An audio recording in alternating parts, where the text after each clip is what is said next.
Okay, Derek. Ready whenever you're. Okay, good afternoon, everybody. I want to say thank you each and every one of you for coming out today. For those that I do not have the pleasure of knowing firsthand, my name is Derek Scott, and I serve as chair for the Escambia Democratic Party. I'd like to welcome you and thank you for joining us today. Just a couple of things. There are.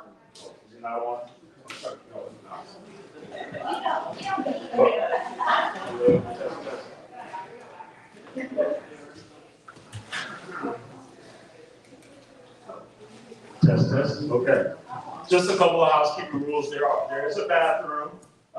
First of all, if you haven't signed in, if you got here and you haven't signed in, I'd invite you to go back and see Ms. Elaine Klein at that back table to make sure that you sign in. There are restrooms that are available right here if you walk back out through these the columns, they're to the left here.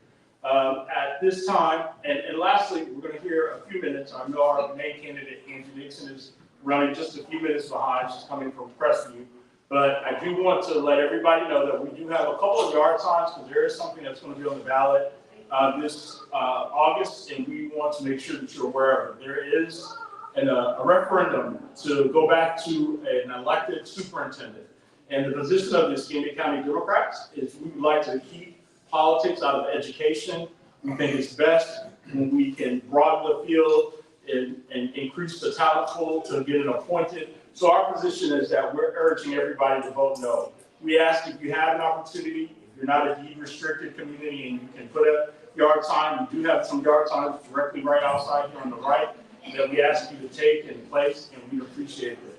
At this time, I'm going to invite the director of this wonderful establishment, Mr. Walter Gully, who is director for the Ella Jordan African American History Museum. I know many of you may not have been here. This might be your first time attending. So I'm going to invite Mr. Walter Gully to come up and give you just a little bit of background about the Ella Jordan House.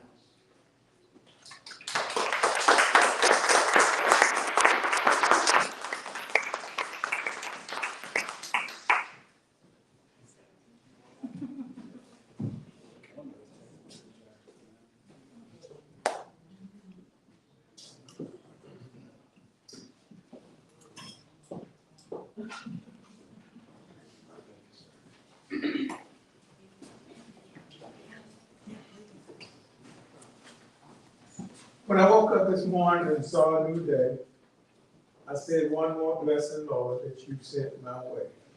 Amen. When I woke up and I kneeled down to pray, I said, one more blessing, Lord, that you sent my way.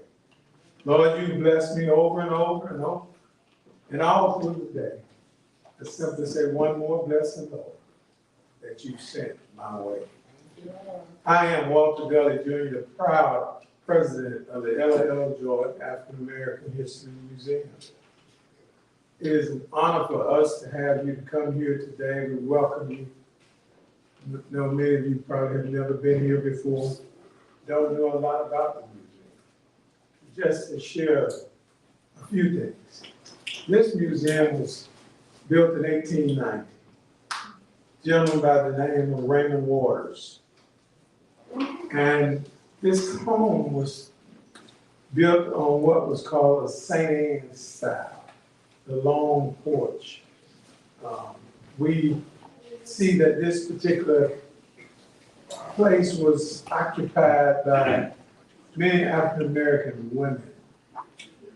Started around 1890, he later sold it to a mulatto man about 1906. Once he sold it, then down the road, women were moving around their local communities, going from house to house, meeting. There's a lady by the name of Ella Jordan, who moved here from Alabama, married her husband, and went on to become a move-in shaker in the community. She encouraged women to actually be strong as glue in their families. She was one who was a proud book club member. She was one who was very strategic in terms of planning and showing women how they could make their lives and their communities better. So down the road, she began to make connections with other women here in Florida. She was not one who took no for an answer easily. So when you look at this Women of Distinction wall, you'll notice that these were African American women. This museum was built primarily for the contributions that African American women had made to their in the surrounding areas. And so as a result of that, you look at up top there in the center, you see a picture of Ella Jordan.